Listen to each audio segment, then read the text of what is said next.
대구 대표 도서관이 들어설 미군 캠프워커 부지의 토양과 지하수 오염이 심각하다는 소식 전해드렸는데요.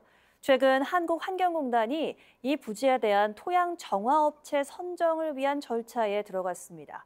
설계와 정화를 동시에 진행하는 이른바 투트랙 방식인데요. 시민단체는 정밀 조사도 없어서 정화 작업이 부실해질 수밖에 없다고 지적하고 있습니다. 한현우 기자입니다. 대구 캠프워커 헬기장입니다. 지난해 환경부의 실태조사 결과 기준치의 10배가 넘는 발암물질이 땅에서 검출되는 등 토양과 지하수 오염이 심각한 것으로 나타났습니다. 한국환경공단은 최근 이 부지의 정화 작업을 위한 절차에 들어갔습니다.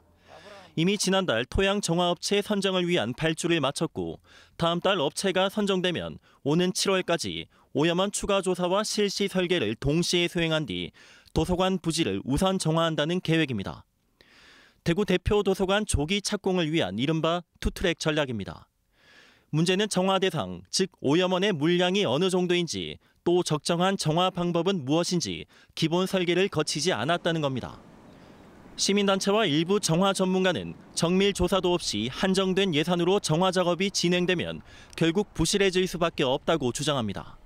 오염 범위가 점점 확대될 수가 있는데 그런 것을 전혀 고려하지 않고 정밀 조사 계획도 없이 바로 업체 선정으로 이어졌다는 것은 결과적으로 부실 정화를 하겠다는.